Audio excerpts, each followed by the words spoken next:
할렐루야.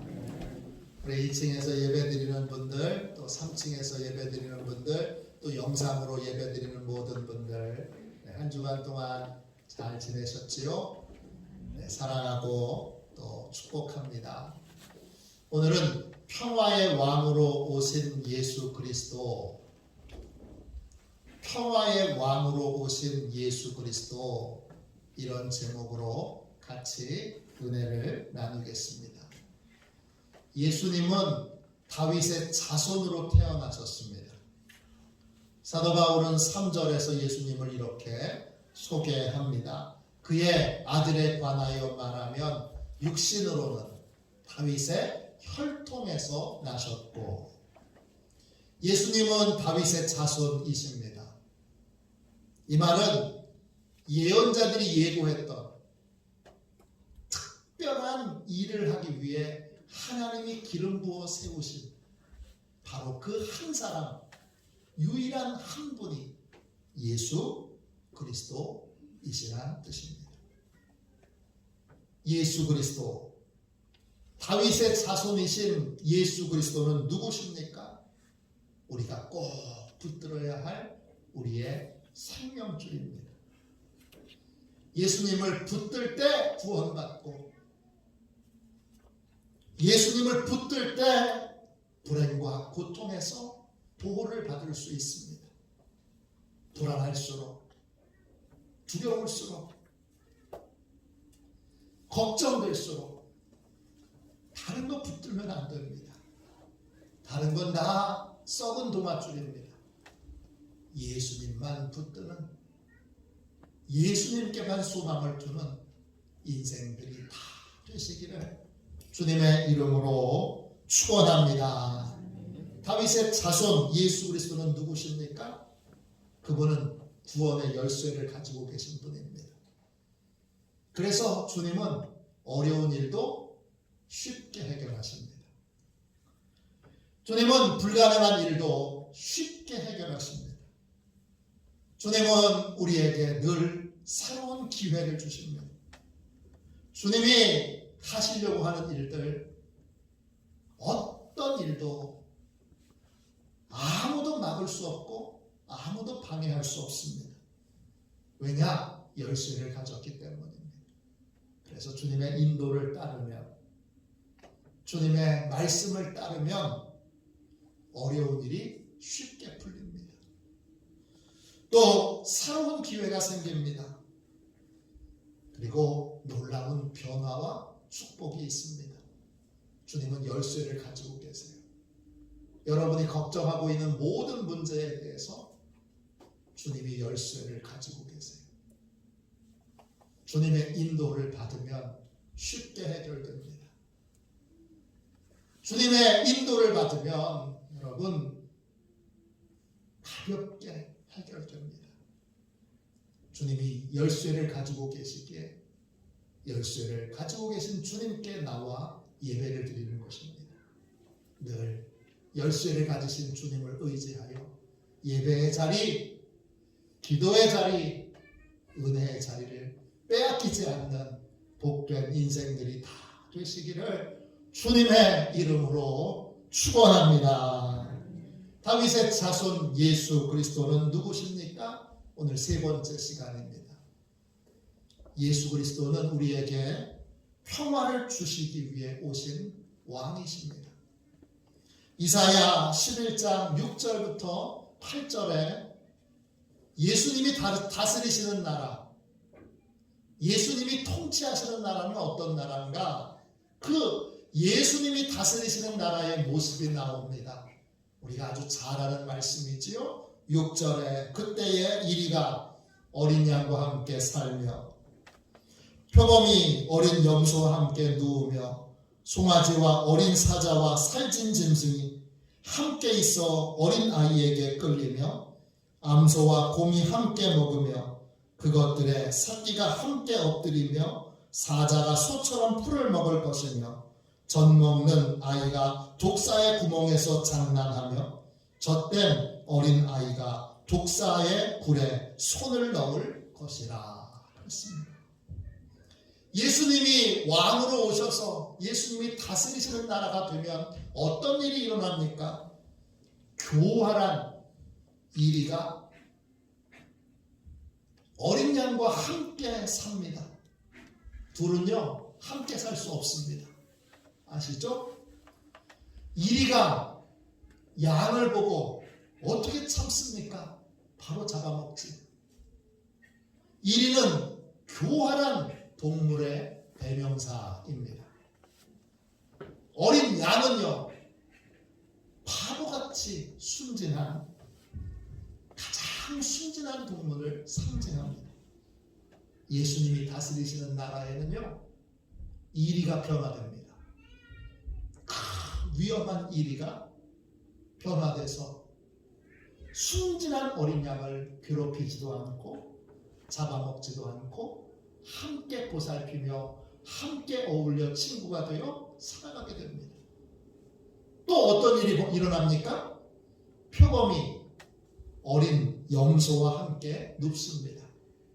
표범은요 속임수에 능한 동물입니다. 보호색을 이용해서 조용히 다가갑니다.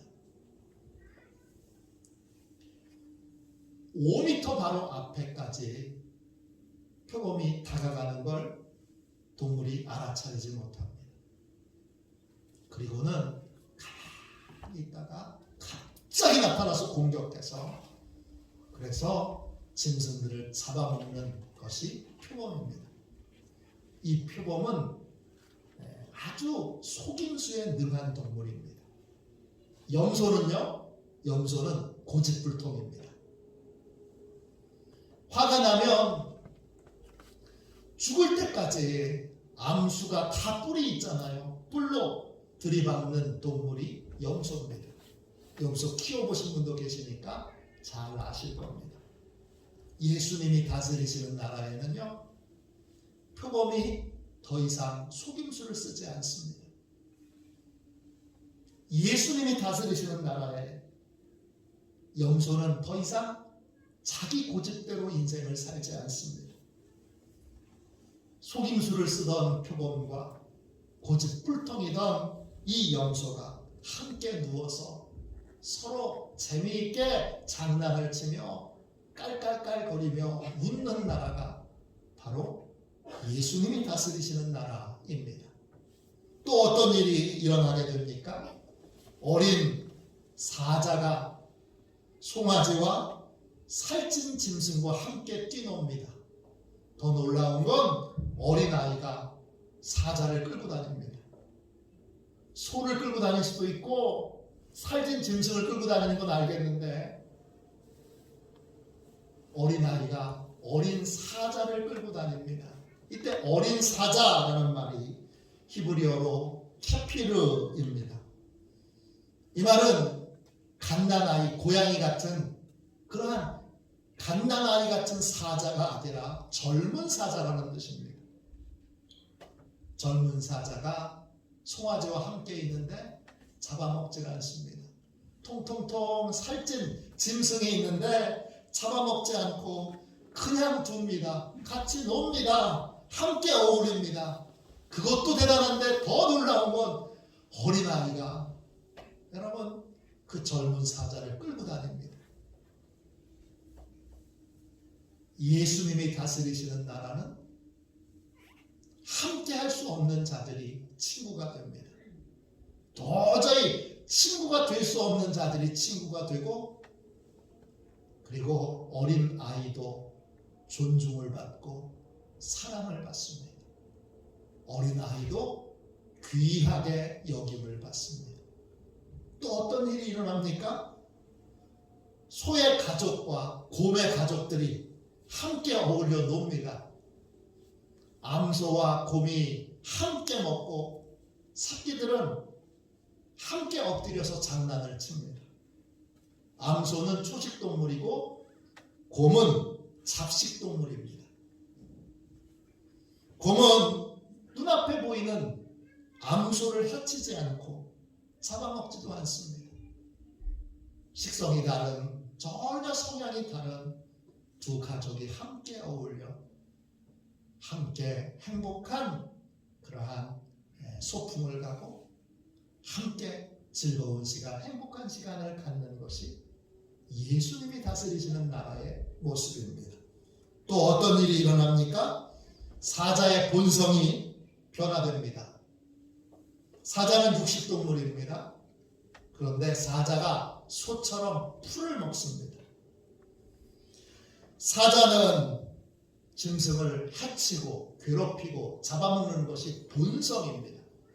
그래서 사자는 위험한 동물입니다. 가까이 가면 안 됩니다. 그런데 예수님이 다스리시는 나라에는 이 본성이 악하고 본성이 무섭고 본성이 포악한 이 사자가 소처럼 온순하게 그 본성이 바뀌어지게 됩니다. 또 어떤 일이 일어납니까? 어린아이가 독사 불에 손을 넣고 장난을 쳐도 독사가 물지 않습니다. 갓난아이가 독사의 구멍에 손을 넣어도 또 이제 젖된 아이가 독사의 구멍에 손을 다 져가지고 독사를 막 귀찮게 해도 독사가 잡아먹지 않습니다. 독사는 자기를 보호하기 위해 해치거나 무는 것이 본성입니다. 그런데 예수님이 다스리시는 나라에는 이 독사가 해치거나 물지 않습니다. 예수님이 다스리시는 이 나라는 한마디로 평화의 나라입니다. 화해와 용서와 또 함께 어울릴 수 없었던 사람들이 함께 어울려지는 아름다운 나라입니다. 그 나라에는 해됨도 없고 상함도 없습니다.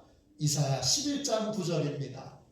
내 거룩한 산 모든 곳에서 해됨도 없고 상함도 없을 것이니 이는 물이 바다를 덮음같이 여호와를 아는 지식이 세상에 충만할 것임이니라 그랬습니다.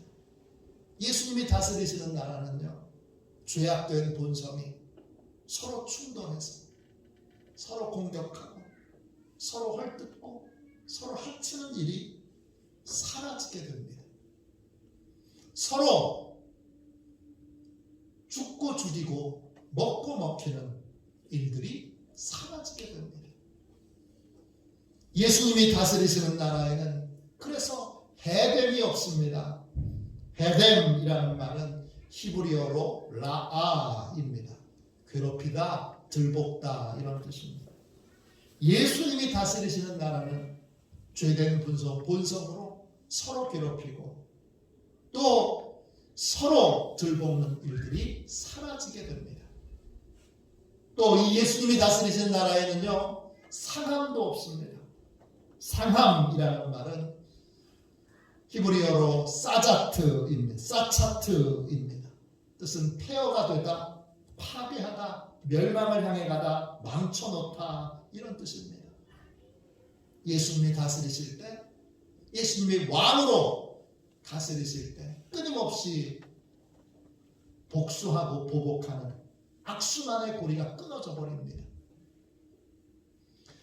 서로 헐뜯고 서로 공격하여 그걸 멈추지 않으면 어떻게 됩니까? 결국 망하게 됩니다.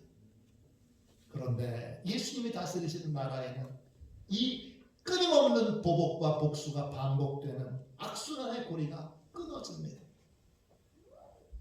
예수님께서 다스리는 나라에는 하나님을 아는 지식으로 충만합니다. 그래서 모든 이들이 하나님을 알고 하나님의 말씀에 진심으로 순종하게 됩니다.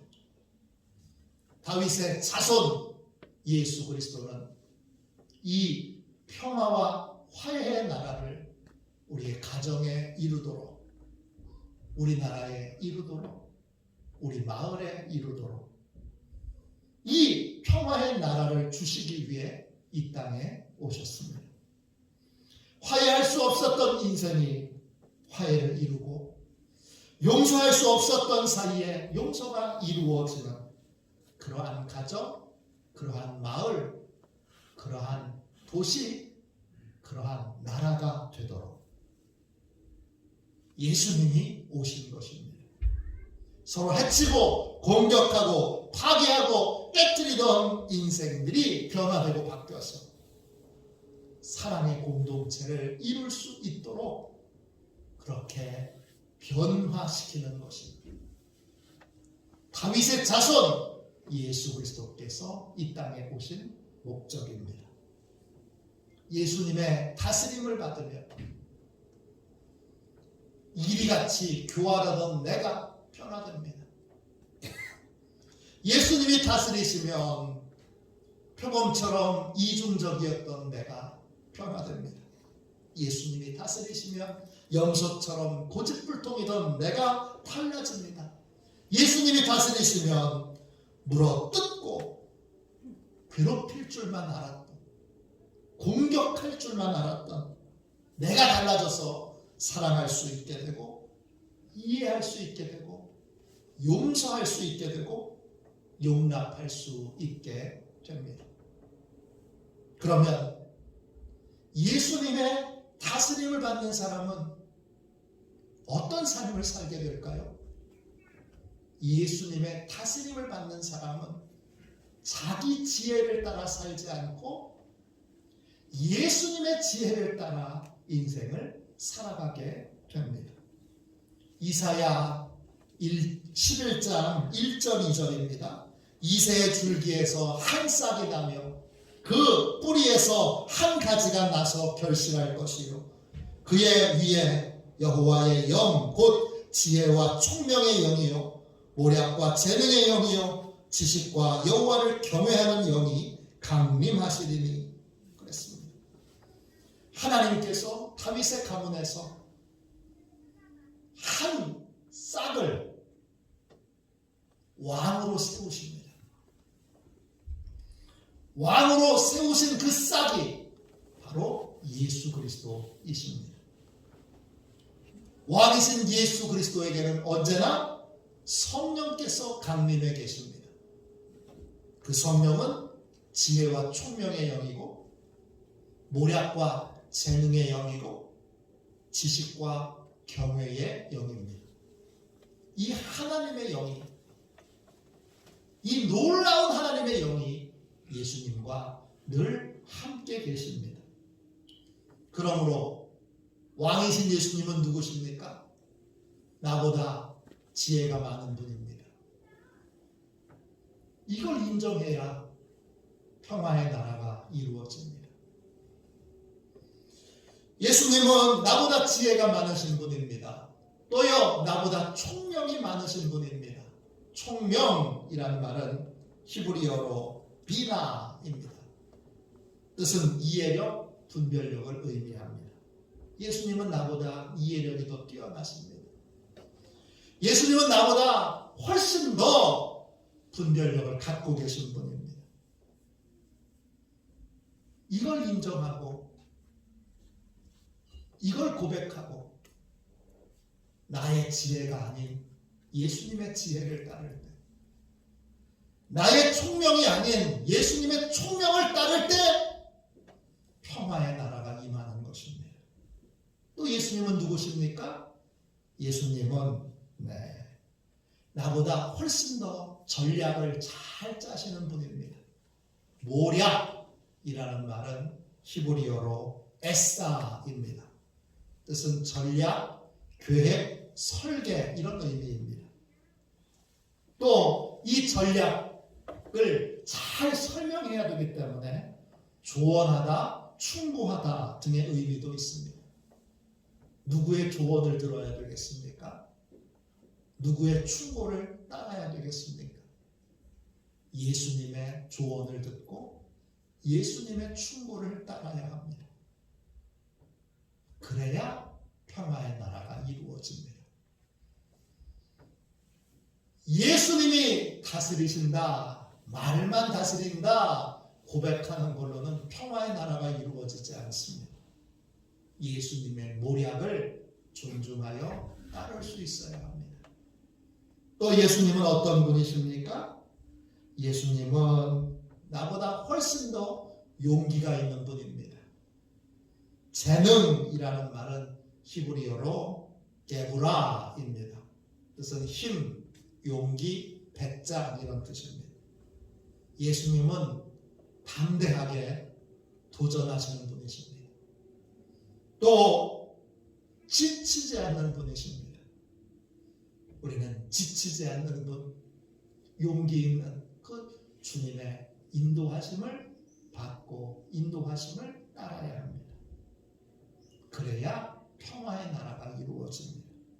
예수님은 누구십니까? 예수님은 나보다 더 많은, 정말 상대도 되지 않는, 비교할 수 없는 그러한 많은 지식을 갖고 계신 분입니다. 주님은 모르시는 것이 없지요. 우리는 내 지식보다 주님의 지식을 따라야 합니다. 또 주님은 누구십니까?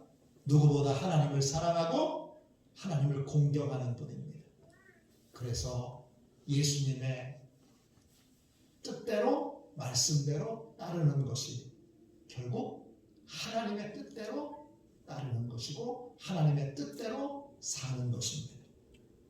예수님은 나하고는 비교도 되지 않는 지혜와 또 총명과 또 모략과 또 재능을 가지고 계신 분입니다. 그분은 나보다 비교할 수 없는 지식을 가지고 계시고 하나님을 사랑하고 하나님을 경외하는 분입니다. 평화의 나라는 어떻게 이루어집니까? 간단합니다. 평화의 나라는 내 생각대로 살지 않고 내 지식대로 살지 않고 내 경험대로 살지 않고 내 방법대로 살지 않고 주님의 지혜를 따를 때, 주님의 이 모략을 따를 때, 주님의 지식을 따를 때 평화의 나라가 이루어지게 되는 것입니다. 이 놀라운 평화의 나라가 여러분의 가정에 이루어지기를, 여러분의 인생에 이루어지기를, 여러분의 마을에, 여러분의 가문에, 이 땅에 이루어지기를 주님의 이름으로 축원합니다. 평화의 나라를 이루기 위해서는 그렇기 때문에 똑똑한 사람이 필요하지 않습니다. 평화의 나라가 이루어지려면 어떤 사람이 필요합니까? 주님의 지혜를 믿고 주님의 지혜에 순종하는 사람이 필요합니다. 고린도전서 1장 27절부터 29절까지 말씀입니다. 스크린을 보십시오. 하나님께서 세상의 미련한 것들을 택하사 지혜 있는 자들을 부끄럽게 하려 하시고 세상의 약한 것들을 택하사 강한 것들을 부끄럽게 하려 하시며 하나님께서 세상의 천한 것들과 멸시받는 것들과 없는 것들을 택하사 있는 것들을 패하려 하시나니 이는 아무 육체도 하나님 앞에서 자랑하지 못하게 하려 하시니라. 아멘. 하나님께서 왜 미련하고 약하고 천하고 멸시받는 우리를 택하셨을까요? 우리가 겸손하게 하나님의 지혜를 따를 줄로 믿기 때문입니다.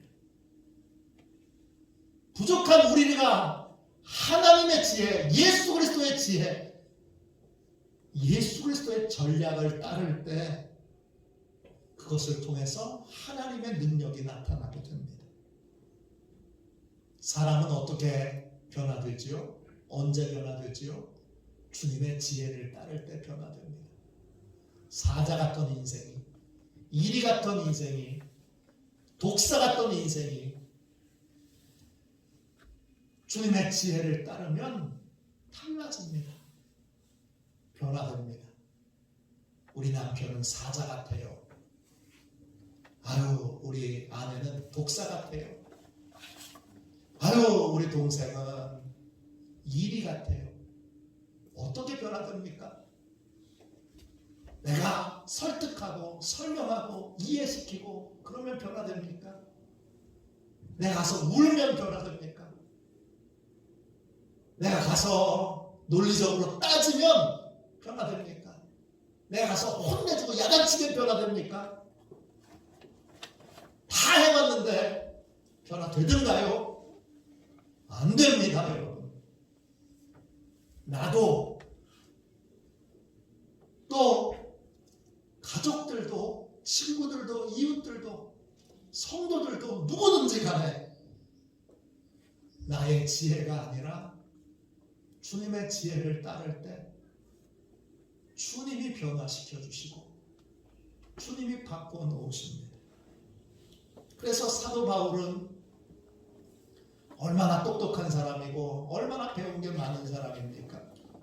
그런데 복음을 전할 때마다, 복음을 전해야 되는 자리에 설 때마다 자기의 지혜를 제일 먼저 내려놓습니다. 고린도전서 2장 4절입니다. 내 말과 내 전도함이 설득력 있는 지혜의 말로 하지 아니하고 다만 성령의 나타나심과 능력으로 하여 그랬습니다. 바울은 어떻게 사람이 변화되는지를 알았습니다. 사람이 변화되려면 내 지혜를 내려놔야 됩니다. 내 지식을 내려놔야 됩니다. 내 경험을 내려놔야 됩니다. 그리고 하나님의 지혜를 따라야 합니다. 많은 지혜와 지식을 갖고 있던 사도 바울은 모든 걸 내려놓고 하나님의 지혜를 따릅니다. 왜냐? 하나님의 능력으로만 사람이 변화된다는 걸 알았기 때문입니다. 그는 언제나 자신의 지혜와 지식과 또 경험을 내려놓고 예수님의 지혜를 따릅니다. 우리는 누굽니까? 우리는 예수님의 백성들입니다.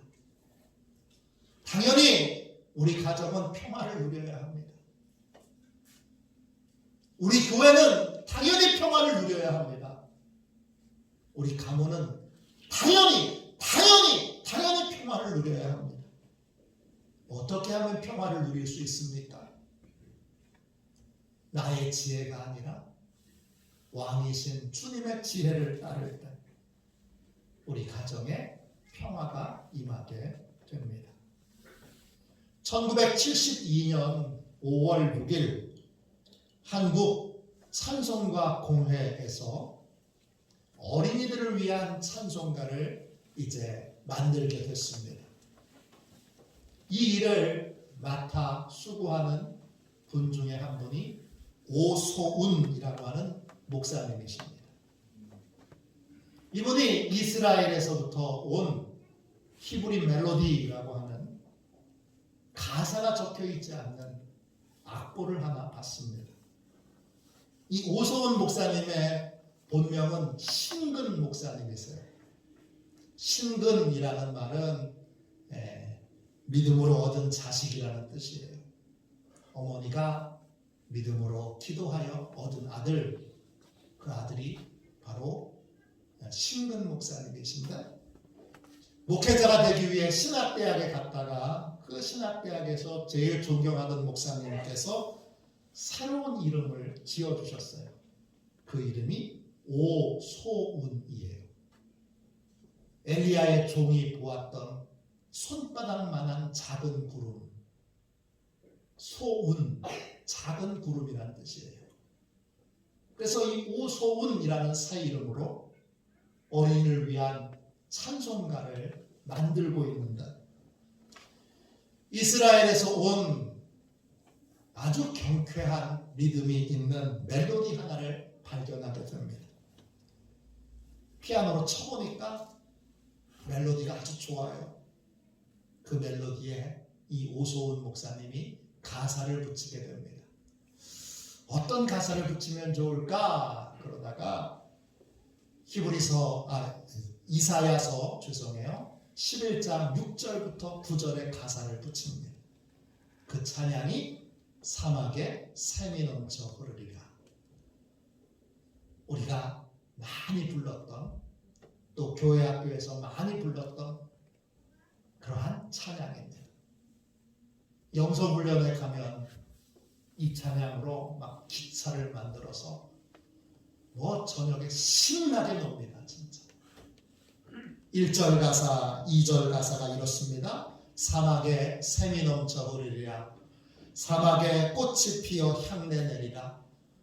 주님이 다스릴 그 나라가 되면은 사막이 꽃동산 되리. 사자들이 어린 양과 뛰놀고 어린이도 같이 뒹구는 참 사랑과 기쁨의 그 나라가 속히 오리라. 사막에 숲이 우거지리라. 사막에 예쁜 새들 노래하리라. 주님이 다스릴 그 나라가 되면은 사막이 낙원되리라.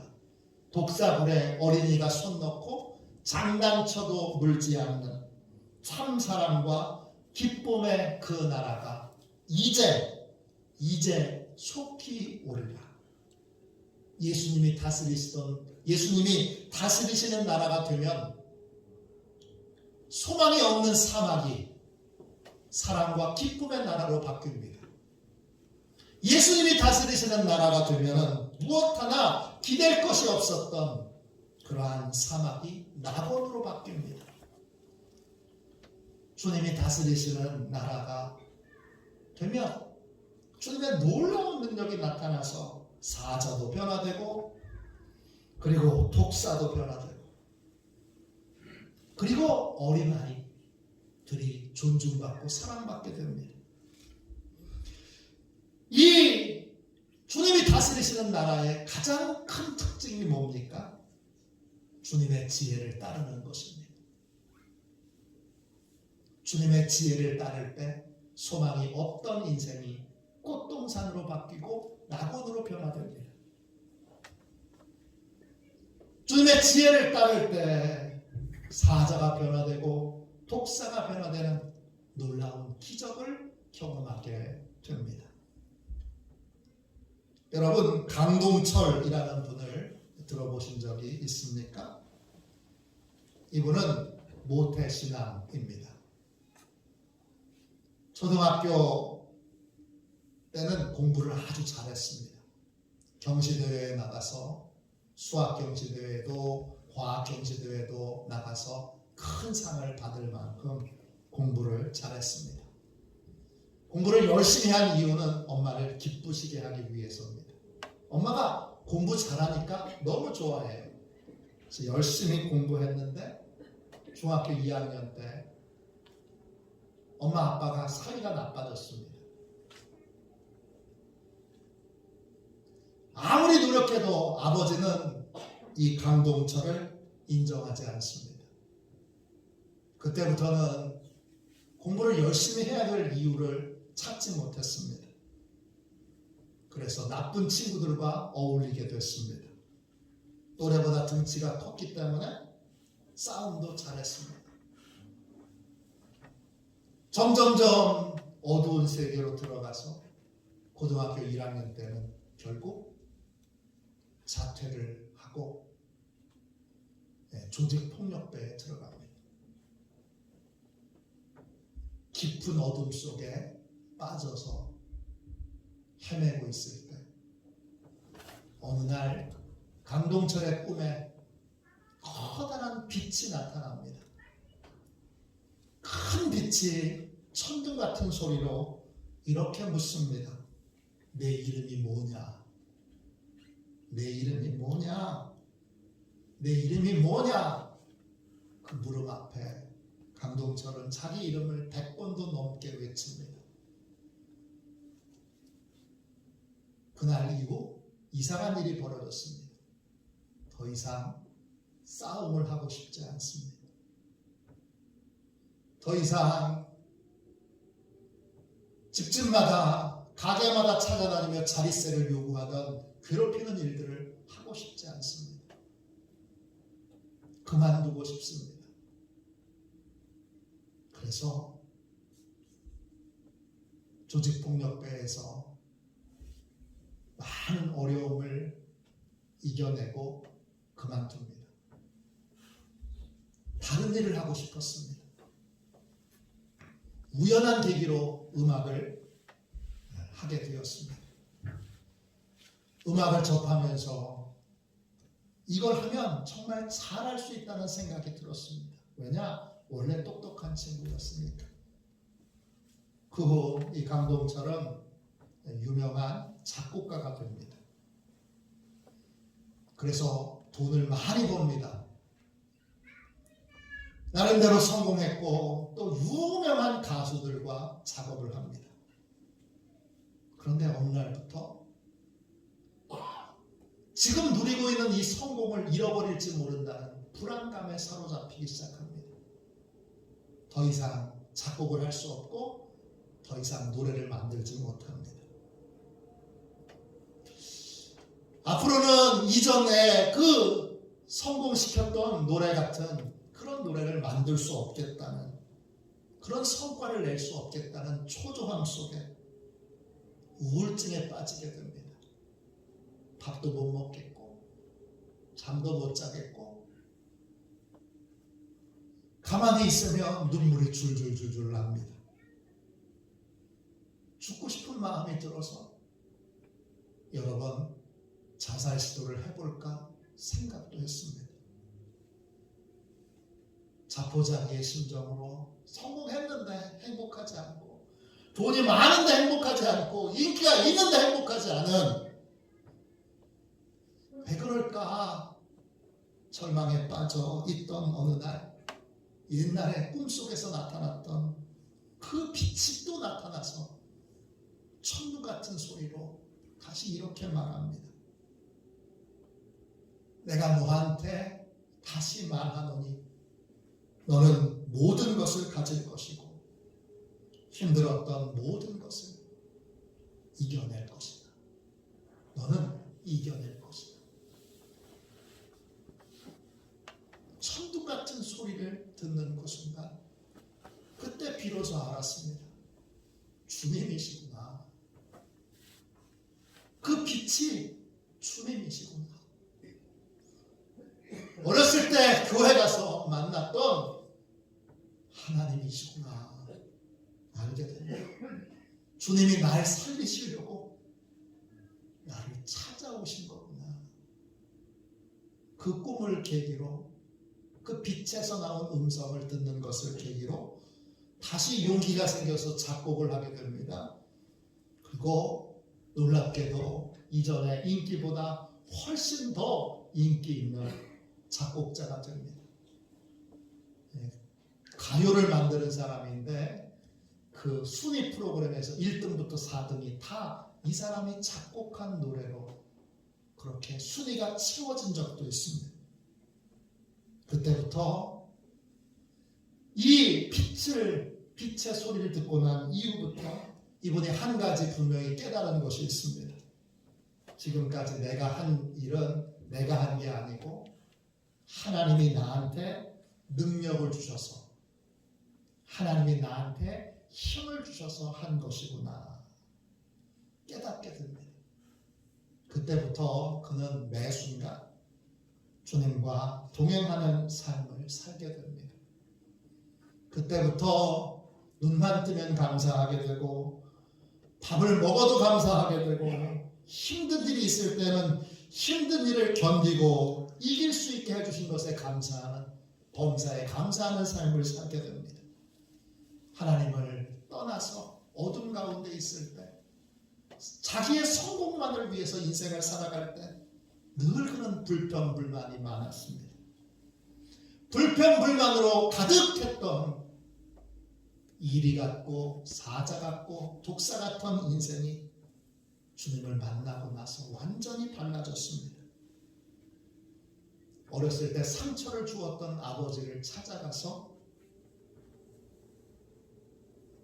아버지를 꼭 안아줍니다.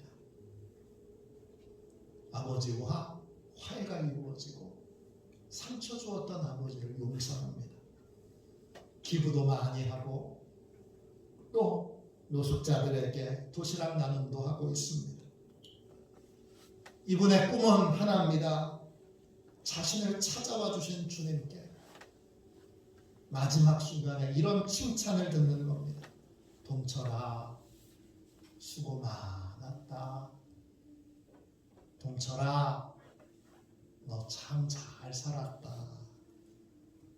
이 강동철은 용감한 형제라고 하는 예명을 갖고 활동하고 있는 작곡가이자 프로듀서입니다. 보세요. 사진을 보시면 아시겠지만 이분이 얼마나 험한 인생을 살았는지가 저 얼굴에서, 저 팔뚝에서, 저 붙이고 다니는 저 쇠붙이기에서 나타나고 있잖아요. 주님을 떠나 독사처럼, 이리처럼, 사자처럼 살던 사람이 주님을 만나니까 이제 어린 양처럼 달라졌습니다. 눈물이 많은 사람, 아픔을 헤아릴 줄 아는 사람, 다른 사람을 성공시켜 그것으로 행복을 삼는 사람이 되었습니다. 그는 매일 새벽 기도를 드립니다. 그가 예능 프로그램에 나와서 거침없이 하나님을 이야기하고 십자가를 얘기하고 새벽 기도를 나가서 기도하는 모습을 보입니다. 예수님이 그를 다스리게 되니까 그가 자기의 지혜가 아닌 주님의 지혜를 따라 살게 되니까 그의 인생이 평화의 인생으로, 그의 기업이 평화의 기업으로 바뀌게 된 것입니다. 자신의 지혜와 경험으로 살 때 그는 늘 불안했습니다. 늘 불평이 많았습니다. 그러나 주님의 지혜를 인정하고 주님의 지혜로 살게 되면서 그는 매일매일 기뻐하고 매일매일 감사하는 삶을 살고 있습니다. 또 많은 이들을 살리고 많은 일을 돌보는 일들을 하고 있습니다. 저 외모를 보십시오. 저 어디에 착한 구석이 외모에 하나라도 보입니까? 근데 저 무서운 외모, 저 무서운 문신, 저 무서운 그러한 표정이 여러분 역설적으로 주님이 얼마나 놀랍게 우리를 변화시키실 수 있는지 증거가 되고 있습니다. 그는 예수님을 전하는 삶을 살고 있습니다. 다윗의 자손 예수 그리스도는 우리에게 평화를 주시기 위해 왕으로 오셨습니다. 예수님이 왕 되신 사람, 그 사람은 자기 지혜가 아닌 예수님의 지혜를 따라 삶을 살게 됩니다. 그러면 평화가 임하게 됩니다. 강동철, 이 용감한 형제뿐만 아니라 여러분, 나 같은 죄인 살리신을 작사했던 존 뉴턴, 또 수많은 깡패들, 그 깡패였다가 예수 믿고 목사님이 되셨던 이천성 목사님, 기타 등등 수많은 사자 같던 자들, 이리 같던 자들, 독사 같던 자들이 예수님을 통해서 바뀌었습니다. 나의 지혜가 아닌 예수님의 지혜를 따라갈 때 이런 변화와 이런 놀라운 은혜가 우리 가정에, 우리 일터에, 우리의 마을에, 우리의 도시에, 이 나라와 이 민족에게 임하게 됩니다. 그러면 가정에서 화해와 용서가 이루어집니다. 그러면 일터에서 화해와 용서가 이루어집니다. 지옥 같았던 가정이었는데 천국의 가정으로 달라지고 변화됩니다. 주님의 지혜를 따를 때 평화의 나라가 임하게 됩니다. 지금 무엇을 따라 인생을 살고 계십니까? 여전히 내 생각, 내 경험, 내 지식을 따라 살고 계십니까? 아니면 내 모든 것을 주님 앞에 계속 내려놓으며 포기하며 버리며 주님의 지혜를 따라, 주님의 명철을 따라, 주님의 모략을 따라, 주님의 지식을 따라 인생을 살고 계십니까? 주님의 지혜를 따라 사는 사람이 되십시오. 그게 평화의 나라가 이루어지는 유일한 길입니다. 주님은 그 평화를 주시기 위해 저와 여러분을 찾아와 주셨습니다. 예수 믿는 자는 당연히 평안을 누리며 살아야 합니다. 평안을 누리며 살고 계십니까? 가정에서요, 직장에서요, 일터에서요, 부부 사이에, 자녀들과의 관계에서, 부모님과의 관계에서 여러분 평안을 누리고 계십니까? 평안을 누리는 길은 하나입니다. 나의 지혜가 아닌 주님의 지혜를 따르는 것입니다. 내가 평안을 누리지 못하고 있다면 나는 여전히 주님의 지혜를 멸시하고 주님의 지혜를 조롱하며 주님의 지혜를 따르지 않기 때문입니다. 주님의 지혜를 따르겠습니다. 내 생각, 내 경험, 내 지식, 내 전략, 내 방법을 내려놓겠습니다. 이렇게 우리 주님 앞에 함께 기도하기를 원합니다. 우리 찬송가 405장 우리 1절만 두 번 찬양하고 우리 함께 주님의 지혜를 따르는 삶을 살기 위하여 뜨겁게 기도하고 오늘은 유철현 목사님께서 축도해 주심으로 예배를 마치겠습니다. 주의 친절한 팔에 안기세, 크신 팔에 안기세. 그렇습니다. 이젠 내 지혜가 아닌 크신 팔, 영원하신 팔을 가지고 계신 주님께 안겨서 항상 기쁘고 복이 되는 평화를 누리는 저와 여러분이 되기를 원합니다. 우리 함께 두 번만 1절 찬양하겠습니다.